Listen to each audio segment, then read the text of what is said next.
Siapapun di luar dia tidak bisa, teman-teman. Nggak usah nekat. Jiwa kita tidak bisa menyeberang.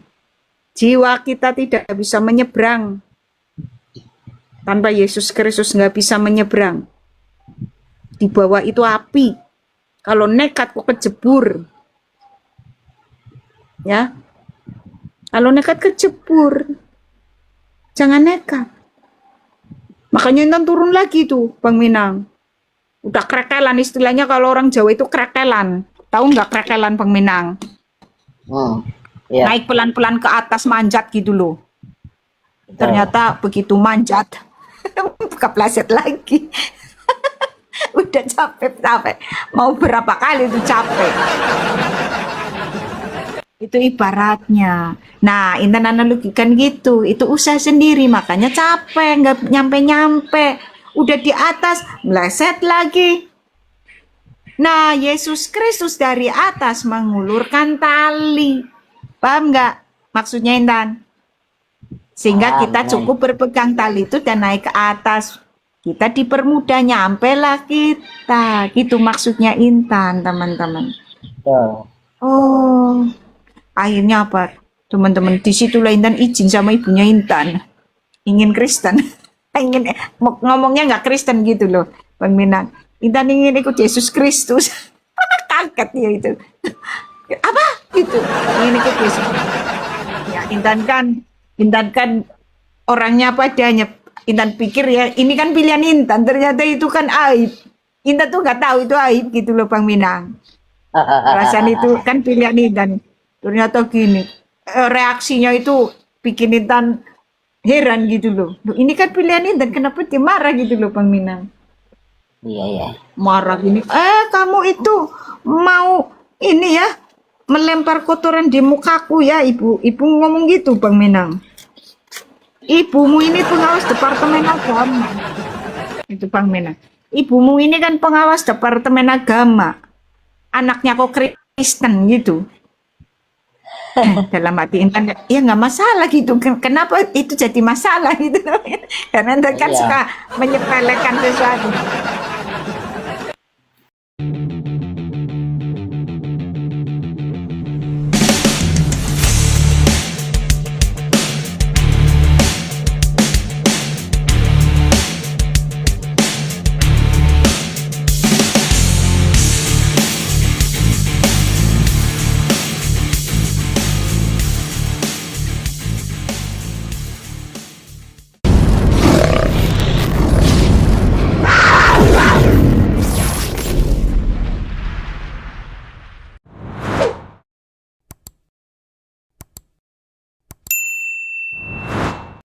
Kenapa itu jadi masalah gitu loh, Bang Minan? Kok mau pindah aja kok dihalangi gitu, pikir Intan. Ini kan pilihan Intan gitu. Terus Intan menjelaskan, Ibu, karena Intan kan pelaku meditasi tadi ya. Ibu ternyata tahu nggak di sono itu, Bu. Di sono itu ini apa nggak bisa Intan nyebrang gitu, Bang Minang. Dia jawabnya apa, Bang Minang? Oh itu kata dia, makanya kok jangan meditasi kok halu gitu. Dikira halu, Bang Minang. Terus faktanya balik kan. Nah terus ibu pernah tahu nggak kayak gitu? Diem Bang Minang. Ya nggak pernah lah, nggak ngerti kayak gitu. Intan aja nekat itu mempelajari itu ya. Karena Intan ingin tahu gitu loh, teman-teman. Ini ribut lah, kita sering ribut itu Bang Minang lah. Punya Intan intinya harus ikut Yesus gitu, teman-teman. Karena hanya dia yang bisa menyeberangkan Intan menuju kemerdekaan yang sejati. Nah, teman-teman, Yesus Kristus itu mengajarkan kita itu untuk menyatu dengan Elohim itu harus melalui penderitaan, teman-teman. Kalau manusia tidak menderita, teman-teman, tidak mengerti ya caranya untuk merdeka. Bang HRS ditutup dulu itu ya. Bang HRS. Nah, jangan campuri gitu loh. Ya, jadi nggak konsentrasi akunya. Jadi untuk bisa menyatu teman-teman. Seperti halnya Yakub. Yakub kan waktu mau terbuka penielnya itu, pusat kesadarannya itu kan karena rasa takut luar biasa itu. Sehingga gimana ini caranya supaya aku ini rasa takutnya hilang dan si Esau ini nggak ngejar-ngejar aku, supaya aku itu jadi terberkati gitu. Disitulah perjalanan spiritualitas Yakub. Ya, makanya dia dikatakan pincang. Itu maksudnya banyak hal yang dikorbankan dia. Perasaannya. Itu kan pincang itu capek, teman-teman. Ya, capek sekali untuk tadi keluar dari penjara kehidupan. Makanya Yakub begitu itu penderitaan itu memuncak. Ya, dia justru menyatu itu dengan Elohim. Nah, ketika itu menyatu, teman-teman, disitulah kemerdekaannya Yakub. Makanya dia beralih identitas itu. Yang tadinya Yakub jadi Israel. Allah berjaya. Nah, itulah yang dimaksud kelahiran baru. Ya, merubah total alam pikiran kita. Karena dari pikiran itu, teman-teman, yang mengatur segala sesuatu. Yakub itu bisa melihat, kan bertatap muka dengan Allah. Kita lihat ya, Kejadian 32. Teman-teman, sebentar. Kita lihat. Kejadian 32 ayat 30 dan 31. Ini nanti teman-teman tak ajarin. Kita lihat Kejadian 32 ayat 30 dan 31.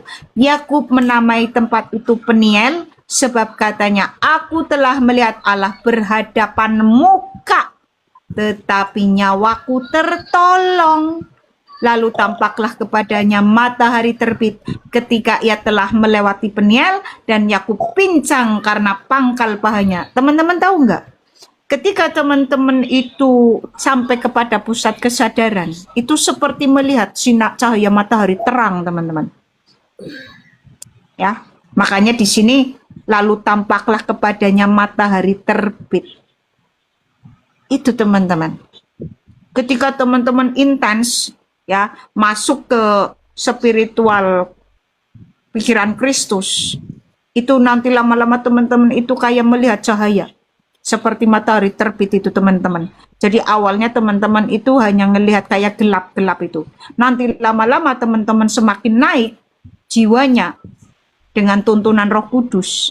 Itu nanti seperti melihat matahari terbit teman-teman. Terang benderang. Disitulah teman-teman mulai terkikis kegelapan itu. Kegelapan yang ada itu mulai terkikis. Karena gelap itu hanya bisa dikalahkan oleh cahaya. Betul nggak Bang Minang? Amin. Amin. Betul nggak? Kegelapan itu hanya bisa dikalahkan oleh cahaya. Betul sekali. Ya, makanya Yakub ini menaikkan jiwanya itu menuju pusat kesadaran Peniel ini. Disitulah terbuka hadirat Elohim. Dan Yakub itu menyatu, makanya dia mengatakan, aku telah melihat Allah berhadapan muka. Itu Yakub itu berdiam diri, konsentrasi itu teman-teman. Karena saking takutnya, siapa lagi yang bisa melindungi aku dari si Esau.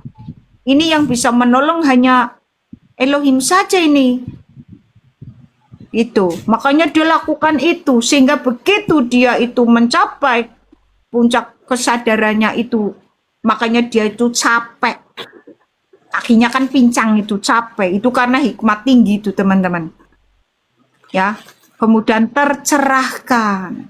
Disitulah teman-teman sebenarnya ya pikiran dia bisa mengendalikan tanpa membahayakan siapapun. Teman-teman juga bisa. Ya makanya teman-teman nanti tak ajarkan menaikkan jiwa menuju pusat kesadaran supaya semuanya itu berlalu. Supaya kegelapan itu berlalu. Yang ada hanya cahaya. Kemuliaan Kristus.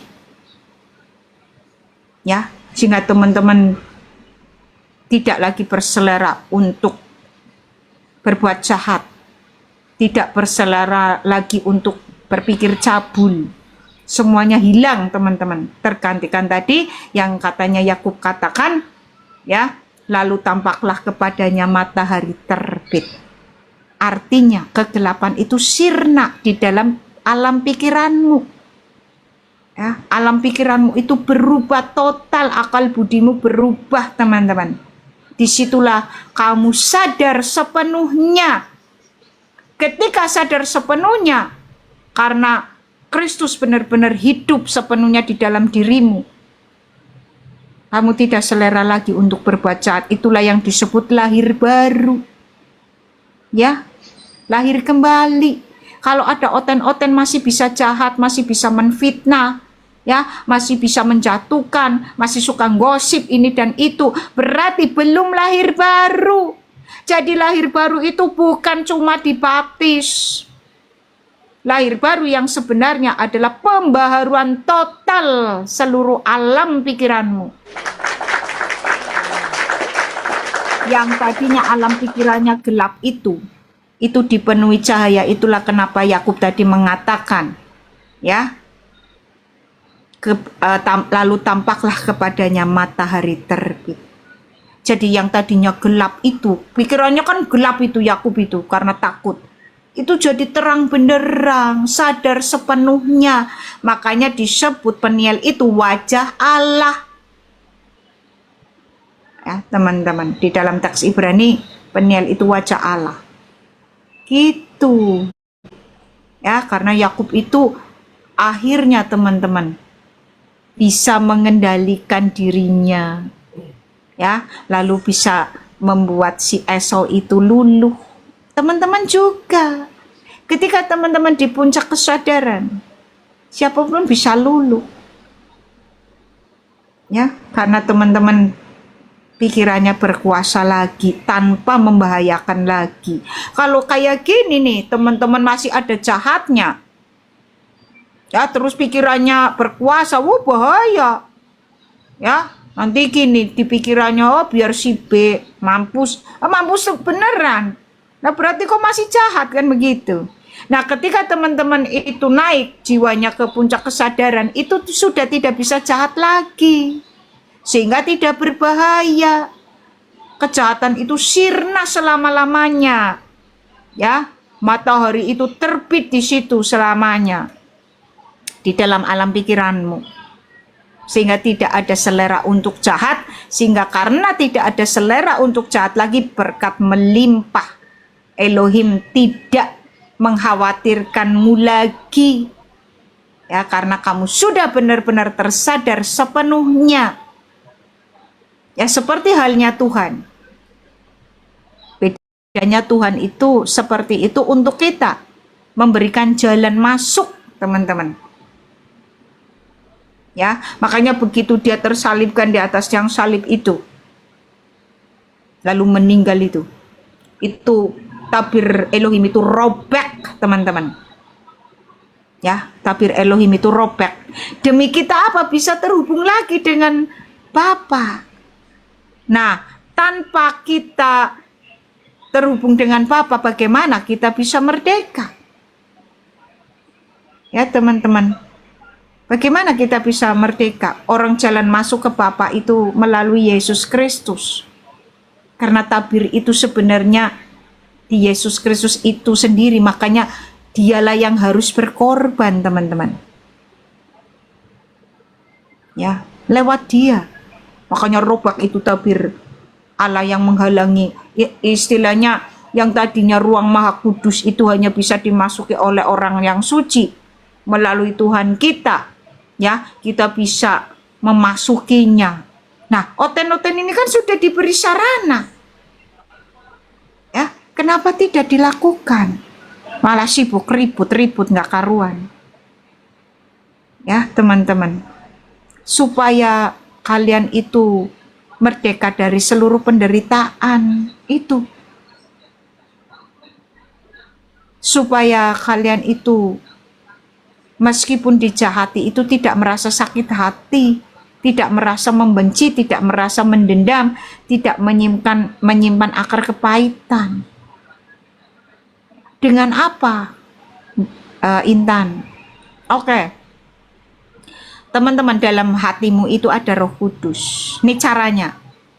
Tapi teman-teman terserah nantinya mau diiringi musik, ya, atau mau kayak Intan itu diiringi kadang musik itu loh Bang Minang, instrumental, misalnya judul musiknya Jalan Menuju Yesus Kristus gitu kan, jalan menyatu dengan Yesus Kristus. Yang instrumental itu loh, ada banyak di YouTube lah teman-teman. Nah itu Intan kadang diiringi itu sambil duduk memejamkan mata karena Tuhan mengajarkan sembahlah Allah di dalam roh dan kebenaran. Maka itu Intan lakukan. Kita masuk, kita pejamkan mata, berdiam diri. Ya, pejamkan mata, berdiam diri, lalu mengatakan di dalam nama Tuhan Yesus Kristus. Amin. Baru kita masuk ke hati, ya, ke hati kita karena Roh Kudus di situ yang mau menuntun kita. Ngomong sama Roh Kudus, teman-teman. Ya Roh Kudus, bawalah jiwaku menuju hadirat Allah, menuju hadirat Bapa. Terus sambil memuji Tuhan kita Yesus Kristus, sambil memuji-muji terus karena mempermuliakan Yesus Kristus itu sama aja mempermuliakan Bapa. Kalau Intan gitu ya, cara Intan, atau kadang-kadang Intan haleluya, haleluya, haleluya. Sampai benar-benar kita jiwanya merasa terangkat menuju pusat kesadaran, teman-teman. Itu lakukan intens. Nanti ada perubahan. Teman-teman buktikan. 1, 2, 3 hari. Kalau itu dilakukan rutin, teman-teman bisa benar-benar merdeka. Setiap teman-teman lakukan, nanti besoknya ada perubahan itu. Karena apa? Kita naik jiwanya ini. Meninggalkan kegelapan tadi. Seperti Yakub itu meninggalkan tadi kegelapannya. Ya. Kalau Tuhan kan itu untuk kita. Dia begitu. Kalau Yakub kan meninggalkan kegelapan, kalau Tuhan enggak. Kalau Tuhan justru menghadirkan cahaya buat kita yang gelap.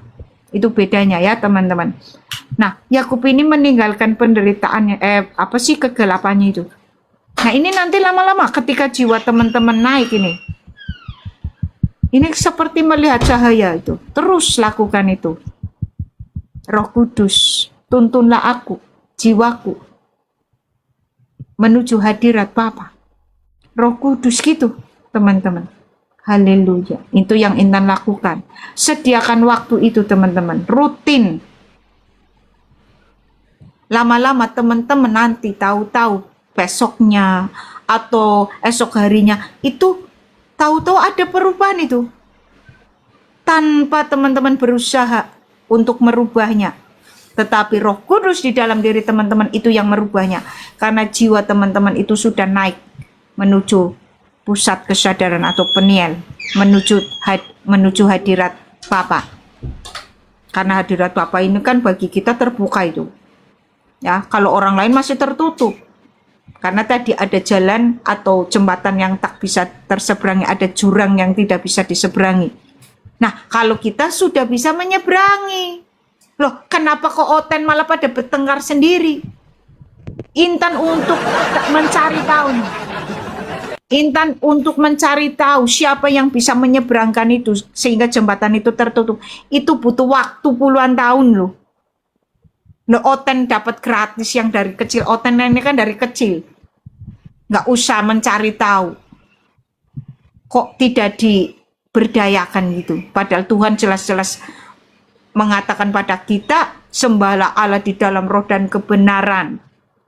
Berdiam dirilah di dalam Tuhan. Berhikmatlah, ya, masuklah kamar, tutup, ya, dan berdiam dirilah dalam Dia. Hiduplah di dalam aku, kan gitu. Itu yang Intan. Jadi kalau Intan itu ngambil spiritualnya, tidak mau bahas-bahas ayat-ayatnya. Satu ayat aja beda pendapat langsung bertengkar. Kayak anak kecil gitu loh. Ayat aja dipertengkarkan gitu. Bidat kau gitu ya kan, langsung Bang Minang. Makanya masuklah ke dalam sanubari kita, ke dalam hati kita. Minta Roh Kudus itu menuntun jiwamu menuju hadirat Bapa. Minta. Karena Dia maha mendengar, maha cerdas ya. teman-teman. Itu langsung mendengar. Ya. Jadi tadi berdiam diri, pejamkan mata, lalu dalam nama Tuhan Yesus Kristus, Roh Kudus, tuntunlah jiwaku menuju hadirat Bapa. Roh Kudus, tetapi yang jelas teman-teman harus minta maaf dulu. Akui semua kesalahan, akui ya masalah atau dosa yang teman-teman lakukan, akui dulu itu, minta maaf sebelumnya dalam nama Tuhan Yesus Kristus. Ya, Bapak, ampunilah kesalahanku dan apalah pokoknya teman-teman nanti itu mah nggak usah intan dikte. Ya, lalu terakhir itu minta Roh Kudus itu menuntun jiwamu itu menuju hadirat Bapa. Semakin engkau naik, semakin perubahan besar terjadi di dalam hidupmu. Kamu tidak lagi nantinya berselera untuk jahat. Tidak berselera lagi untuk membenci. Ya, tanpa penderitaan, teman-teman. Kamu merdeka, makin kamu naik makin merdeka, makin kamu naik makin merdeka, karena jiwamu naik ke pusat kesadaran. Ketika benar-benar itu menyatu, ya kamu itu segambar lagi dan serupa lagi dengan Elohim dan tidak membahayakan. Ya, makanya begitu kamu berpikir berkat itu berkat berdatangan itu sudah tidak membahayakanmu lagi, tidak juga membahayakan orang lain. Kadang-kadang kenapa permintaanmu ditahan oleh Elohim? Karena tadi kamu punya jahat itu, nanti kalau kaya sombongnya minta ampun, ya kan, nyakitin orang kerjanya kan gitu. Nah, miskin aja nyakitin orang kan gitu Bang Minang. Lagi kaya kan gitu kan. Nah iya, makanya untuk tadi ya kamu tidak ada penghalang. Kalau tidak ada penghalang antara kamu dengan Elohim, apa sih yang tidak bisa dia berikan? Kan begitu teman-teman. Betul nggak Bang Minang? Betul. Nah iya. Nah itu, tetapi itu tidak berbahaya, tidak membahayakan orang lain. Kenapa kamu itu tidak berkat itu nggak berlimpah? Karena kamu nanti membahayakan orang lain. Kalau di kaya sedikit udah peteng-teng ya kan, sombong lagi. Gitu loh teman-teman. Tetapi ketika engkau menyatu dengan Elohim, berkat melimpah. Tetapi kamu bisa menjadi berkat bagi banyak orang tanpa penderitaan lagi, tanpa membahayakan dirimu, tanpa membahayakan orang lain. Itulah yang dimaksud lahir baru. Sepenuhnya kamu merdeka dari segala pikiran-pikiran rendahan. Nah, disitulah iblis kalah total, kepalanya remuk. Ya teman-teman, sehingga kamu sudah tidak bisa lagi dijatuhkan. Dan gambaran yang sempurna siapa itu? Yang kepenuhan Allah, Yesus Kristus. Itu gambarannya ya. Jadi apa yang Tuhan lakukan itu adalah harusnya yang kita lakukan juga, supaya kita jadi kayak dia gitu loh teman-teman. Nah cara paling mudah itu ya kayak gitu, lakukan aja. Ya nggak usah terus enggak lah nanti berdosa, ya, nyiksa padahal pengen di hatinya. Betul nggak Bang Minang? Karena masih ada selera itu kan. Oh enggak lah, dosa lah gitu kan. Nah, nanti nggak kudus lah gitu. Oh padahal di hatinya pengen itu. Tersiksa nggak itu? Hatinya pengen, tetapi mulutnya ngomongnya tidak. Tetapi dengan cara begitu yang Intan ajarkan tadi, itu nanti dengan sendirinya nggak berselera, tanpa paksaan. Ya makanya itulah kenapa hukum Taurat itu tidak diutamakan lagi, dikenapi di dalam hukum kasih. Ya, karena hukum Taurat menyiksa itu. Enggak lah padahal pengen. Ya kan dulu kan babi kan haram kan di hukum Taurat. Padahal pengen lihat babi dikecap ya kan. Kayak muslim itu kan. Muslim itu aslinya mungkin pengen ya Bang Minang ya. Betul ya. Tapi karena haram ya. Nah yang ngiler. Nah, jadi perombakan besar-besaran itu di akal budi Makanya kasihlah Tuhan Allahmu segenap hatimu, jiwamu, dan akal budimu. Akal budi ini teman-teman, ya, ketika akal budinya bersih seperti Yakub tadi, ya, dia mengatakan lalu tampaklah kepadanya matahari terbit, artinya kegelapan di dalam otaknya itu, karena ada cahaya datang, cahayanya Elohim datang, itu musnah kegelapan di pikirannya itu, sehingga semuanya terang, semuanya tersadar sepenuhnya. Jadi ketika teman-teman itu menyatu sepenuhnya, itu teman-teman jadi tersadar sepenuhnya. Ya, teman-teman menjadi tersadar sepenuhnya. Kita meninggalkan alam pikiran binatang menuju alam pikiran Elohim pencipta semesta alam. Ya, yaitu alam pikiran Kristus. 1 Korintus 2 ayat 16 kita bacakan ya. Ini ajaran Kristen luar biasa ya. 1 Korintus 2 ayat 16. Sebab siapakah yang mengetahui pikiran Tuhan sehingga ia dapat menasehati dia? Tetapi kami memiliki pikiran Kristus. Pikiran Kristus inilah yang memerdekakan manusia. Ya, yang membuat manusia tidak berselera lagi untuk berbuat jahat. Yang membuat manusia meninggalkan alam pikiran binatang. Karena alam pikiran binatang ini membuat manusia bertahan dengan penderitaan. Nah, RT 6 kok ini malah dibawa masuk ke dalam alam pikiran binatang. Ya, karena surganya mengenal pesta seks sepuas-puasnya. Ya, bahkan Allahnya sendiri mengatakan mereka ya diperkembangbiakan. Ini kan alam pikiran hewani, teman-teman. Ya. Nah, kalau kita ini kan beranak cucu lah, bukan dikembangbiakan. Perkembangbiakan ini kan untuk hewan, teman-teman. Bahkan di Asisura ayat berapa itu ya? Asisura ayat 11. Ya. Katanya ucim ini diperkembangbiakan dengan jalan seperti hewan ternak. Itu ada, teman-teman. Ya, jadi mereka itu dianggap seperti hewan ternak. Nah, Rasul Petrus sendiri mengatakan jangan menjadi manusia yang seperti hewan yang cuman untuk dimusnahkan gitu. Ya. Jadi kita itu sedang dibawa masuk ke dalam alam pikiran yang tinggi. Alam pikiran tinggi inilah pikiran Kristus yang memerdekakan kamu dari alam pikiran binatang sehingga kamu benar-benar merdeka dari semua penderitaan. Dari semua pergumulan hidup.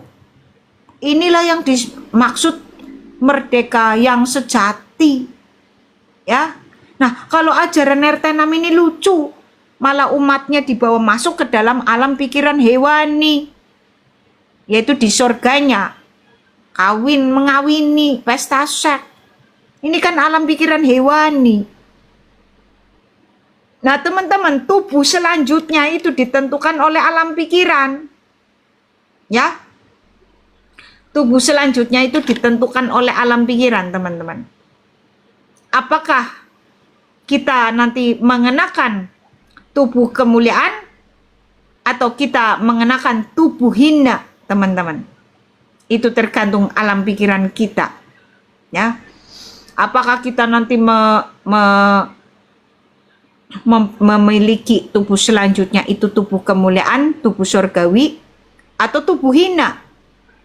Nah, kalau ingin memiliki tubuh surgawi, ya tubuh kemuliaan, berarti kita harus memiliki alam kesadaran, alam pikiran yang tinggi. Ya, tetapi ketika ada ajaran justru finalnya surganya kawin mengawini sepuas-puasnya, ini sedang dibawa masuk ke dalam tubuh hewan, tubuh binatang, karena itu surga binatang.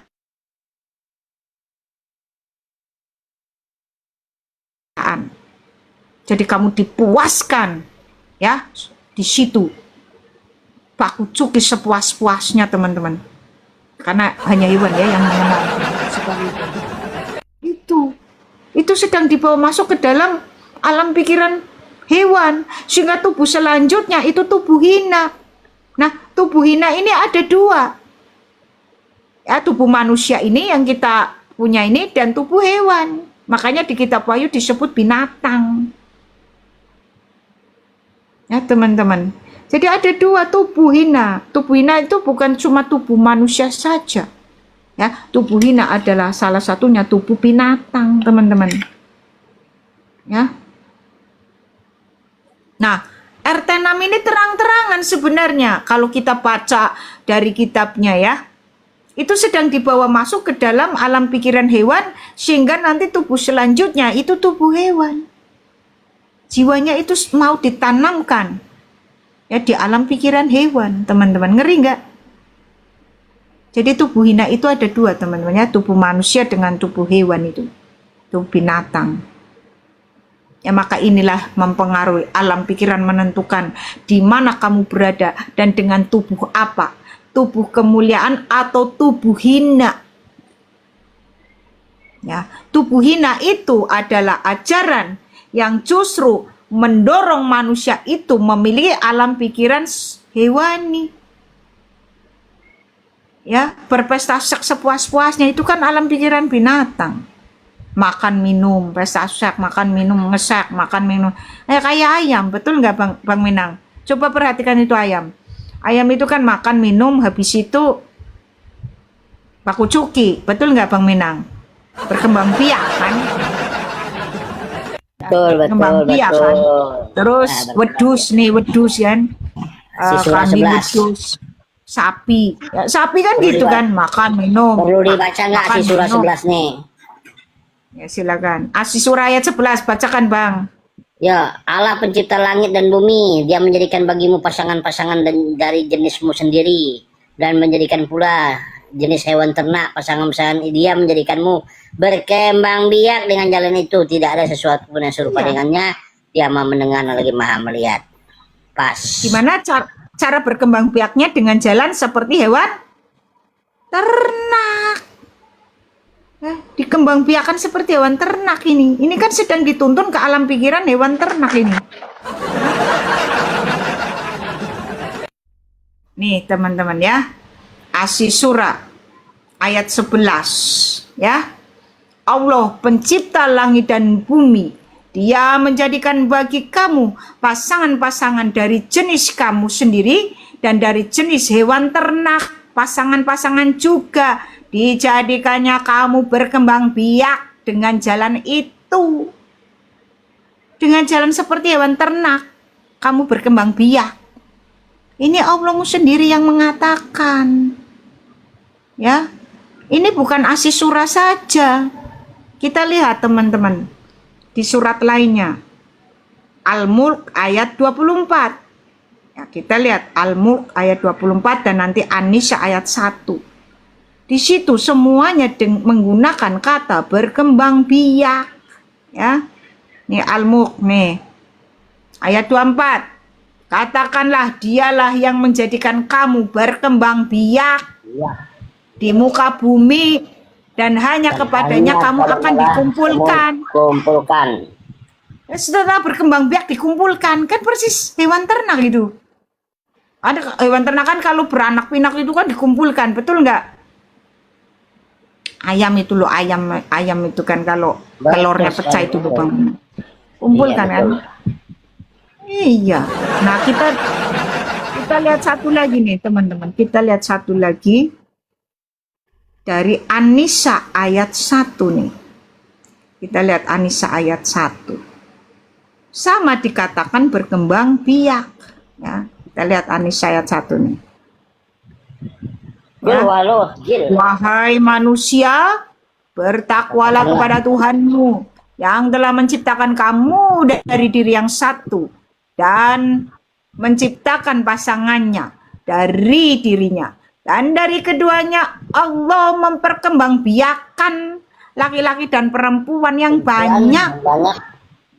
Berkembang biak. Beda dengan Elohim kita nih. Kita lihat Elohim kita itu mengatakan beranak cuculah. Jadi memanusiakan manusia, tidak menganggap manusia itu sama kayak hewan. Ya, kita lihat nih. Elohim kita mengatakan beranak cuculah. Bukan berkembang biak, teman-teman. Ya, benar. Kita lihat Elohim kita mengatakan beranak cuculah, ya. Bukan berkembang biaklah. Berkembang biak ini kan kayak Kejadian 1 ya, 28. Kejadian 1:28, ada lagi kejadian 9. 9 Bentar, ayat Bang. 1. Ya, Bisa sudah tak bacakan. kumpulkan. Ya, silakan Bang bacakan dulu. Kejadian 1 ayat 28. Allah memberkati mereka, lalu Allah berfirman kepada mereka, beranak cuculah dan bertambah banyaklah, penuhilah bumi dan taklukkanlah. Berkuasalah atas ikan-ikan di laut, burung-burung di udara, dan atas segala binatang yang merayap di bumi. Kejadian 9 Itu ayat 1. Lalu Allah memberkati Nuh dan anak-anaknya serta berfirman kepada mereka, beranak cuculah, ya, bukan berkembang biak. Dan bertambah banyaklah, penuhilah bumi. Tetapi kamu beranak cuculah dan bertambah banyaklah, berbiaklah dengan banyak di bumi dan bertambah banyaklah. Ya, itu. jadi beranak cucu semua. Ada 4 ayat ya, kira-kira ada 4 ayat itu. Itu mengatakan beranak cuculah, bukan berkembang biaklah. Ya, ini kan sudah tadi kan hubungannya dengan alam pikiran. Ya, alam pikiran yang membawa ke pikiran maha tinggi ataukah alam pikiran yang membawa kepada kesadaran hewan?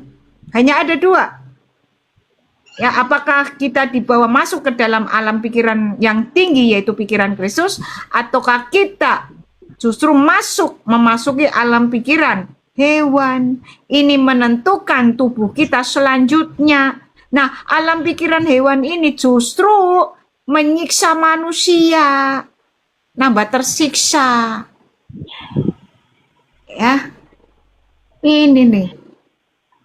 Teman-teman, jadi alam pikiran ini menentukan kita selanjutnya, teman-teman. Makanya jangan sampai terlupa dari pikiran tentang Tuhan kita Yesus Kristus, sebab Yesus Kristus adalah firman Elohim. Firman Elohim itu adalah pikirannya Elohim, hikmatnya Elohim, intelektualitasnya Elohim. Makanya kita kenapa menyembah Yesus? Sebab kita mau menyatukan pikiran kita yang rendah ini memasuki alam pikirannya. Paham? Nah, sekarang kok mau memasuki alam pikiran si Katem? Nggak mungkin. Alam pikiran Katem. Ilmu kilap.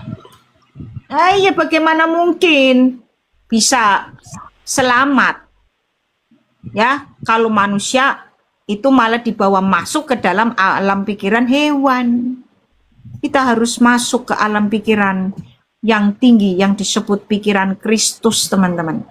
Makanya kenapa yang diutus oleh Elohim kita adalah pikirannya itu, yaitu Yesus Kristus. Ya, supaya pikiran kita ini nyatu, masuk ke dalam pikirannya yang disebut pikiran Kristus, supaya nanti kita bisa memiliki tubuh kemuliaan atau tubuh surgawi. Kita hidup di bumi baru, langit baru, dan Yerusalem baru. Kita segambar lagi, serupa lagi dengan Elohim. Loh, kok ini RT 6 lucu? Ya, RT 6 kok lucu dibawa masuk ke dalam alam pikiran hewan. Alam pikiran ngesak sepuas-puasnya, ini kan alam pikiran hewan. Jadi percuma ketika mengajarkan caranya sholat, caranya ini dan itu, masuk kamar mandi pakai kaki kiri, keluar pakai kaki kanan, percuma mengajarkan tata cara begitu. Ya, percuma mengajarkan tata cara begitu. Percuma. Sebab ini bukan mengenai apapun. Segala sesuatu itu mengenai alam pikiran. Alam pikiranmu mau dibawa kemana? Apakah mau dibawa ke kesadaran tinggi, yaitu pikiran Kristus, pikirannya Elohim? Pikirannya Elohim ini kan Yesus Kristus. Ataukah mau dibawa ke pikiran antikristus, pikiran antikristus, pikiran binatang? Ya, percuma. Ya, percuma. Sehari 5 kali, capek. Pagi-pagi harus bangun. Alam pikirannya tetap dibawa masuk ke dalam alam pikiran hewani. Percuma. Makanya dari situ Intan memahami betapa manusia itu tertipu selama ribuan tahun. Menyia-nyiakan hidupnya karena buta, tidak mau melihat cahaya. Tidak mau melihat cahaya kebenaran sebab tidak kuat.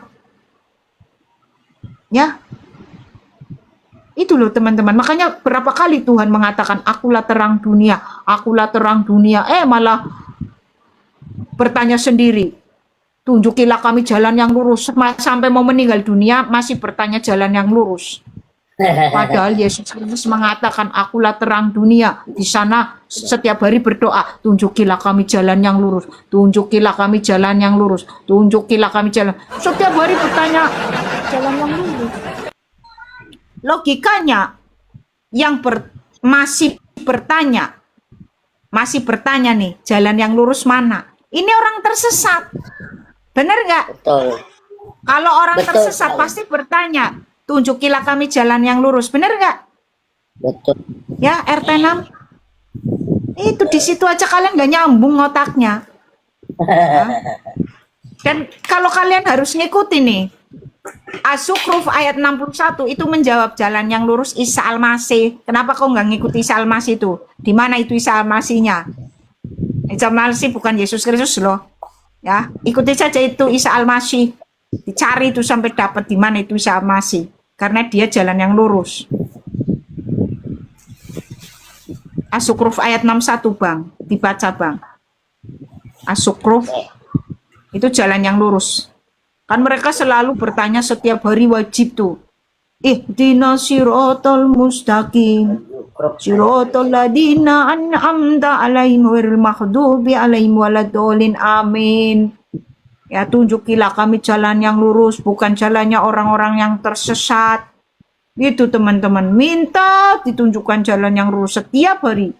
Nah, sedangkan Az-Zukhruf ayat 61 mengatakan jalan yang lurus adalah Isa Al-Masih.